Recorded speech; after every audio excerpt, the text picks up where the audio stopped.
সকাল সকাল মিষ্টির বায়না আমি লুচি বেলবো। তাই আমিও বললাম যাও বেলো, ছোট তো কি আছে, একটু একটু করে তো সবই শিখতে হবে। বাচ্চাদের সব কিছুই শেখা দরকার। হ্যাঁ, বড় কিছু কাজ না করুক, কিন্তু ছোট ছোট কাজগুলো করলে কিছু আসে যায় না, এতে ওর বরং মনোবলটা বাড়বে, ওর সাহসটা বাড়বে। হ্যালো বন্ধুরা, সবাই কেমন আছো? আশা করি সবাই ভালো আছো, আমরাও খুব ভালো আছি। দিনটা ছিল রবিবার, আর রবিবার মানে মিষ্টির ছুটি। আমি ঘরটা ঝাড় দিচ্ছিলাম দেখে মিষ্টি বলছিল যে আমি মাম লুচিগুলো বেলবো। সকালবেলা মিষ্টির বাবা মর্নিং ডিউটিতে চলে গেছে, ওকে লুচি করে দিয়েছিলাম, সেই আটাই ছিল আমাদের মানে লুচি করার জন্য। তো ও বেললো, আর কত সুন্দর সুন্দর শেপে বেলেছে, দেখো বুদ্ধি ইউজ করে করে বেলেছে, বাটি দিয়ে চেপে চেপে গোল করেছে, হার্ট শেপ করেছে, সেটাই বলছে মাম আমি কত রকমের শেপ করেছি। আর আমারও একটু গর্ব হচ্ছিল, ছোট্ট হাতে কি সুন্দর ছোট ছোট লুচি বেলেছে। যাই হোক, ওই সব করে ওকে খেতে দিয়ে আমি চান করতে চলে গেছিলাম। পুজো দিয়ে আমিও চলে এসেছি কয়েকখানা লুচি বেলে। আর মিষ্টি না তখন আরও একখানা লাগতো, তাই আমি বললাম আমি যখন খাবো তুমি এসো, তোমাকে খাইয়ে দেবো। তো ও পড়ছিল, ওকেও স্নান টান করে দিয়েছি, মানে ও নিজেই করেছে। একটু মাথায় শ্যাম্পুটা আমি দিয়ে দিয়েছিলাম, দিয়ে ও স্নান টান করে পড়তে বসেছিল, আর আমি টিফিন খেয়ে রান্নায় চলে এসেছি।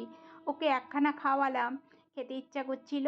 এদিকে রান্নায় এসে আগে ভাতটা বসিয়ে দিয়েছি। আর আগের দিনের মানে কিছু দিনের যে ইলিশ মাছগুলো, ওগুলো এখনও শেষ হয়নি, 3-4 পিসের মতন আছে। সেটা আজকে লাস্ট করে নেব, যে কটা আছে। একটু সর্ষে পোস্ত ওই নারকোল এই পেস্ট করে মানে ওই একদম সিম্পলি করলাম, যেভাবে করে সর্ষে ইলিশ বা পোস্ত। আমরা আবার জিরে আদা বাটা দিয়ে ওই তরকারিটা খাই না, মিষ্টির বাবাও পছন্দ করে না, আর আমিও কোনোদিনও ছোটো থেকে আমার ও মানে ইলিশ মাছে ভালো লাগে না। তাই এই রান্নাটাই আমরা বরাবর খেয়ে এসেছি, বা ভাপা পাতুরি এটাই। যাই হোক, রান্নাটাও হয়ে গেল, আর নামিয়ে দিলাম। আর সাথে একটু করলা ভাজবো, করলা আলু দিয়ে ভাজবো। এই যে করলা আলু ভাজতে বসিয়ে দিয়েছি, আর এইদিকে শসাগুলো সব খারাপ হয়ে যাচ্ছে বলে ফ্রিজ থেকে একটা বার করলাম, কিছুক্ষণ আগেই বার করে রেখেছিলাম জলে। তারপর মিষ্টিকে একটু নুন লঙ্কা দিয়ে দিলাম, ওকে বললাম খাও, 1/2 ঘন্টা পরে ভাত খাওয়াবো। আর এই যে ওকে এবার ভাতও দিয়ে দিলাম। আজকে ও নিজে হাতে খাবে, কিন্তু মাছটা আমি ছাড়িয়ে দেবো, ও পারবে না, কাটা থাকে।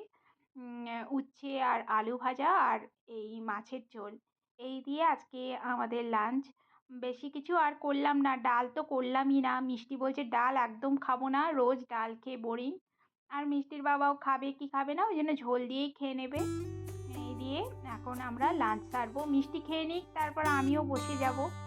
আর এই খাওয়া দাওয়া করতে করতে মিষ্টি অনেকক্ষণ মানে খেতে থাকে, ওকে মাছ বেছে দিতে দিতে দুজনে মিলে একটু টাইম পাস হয়, একটু কথাবার্তা হয়।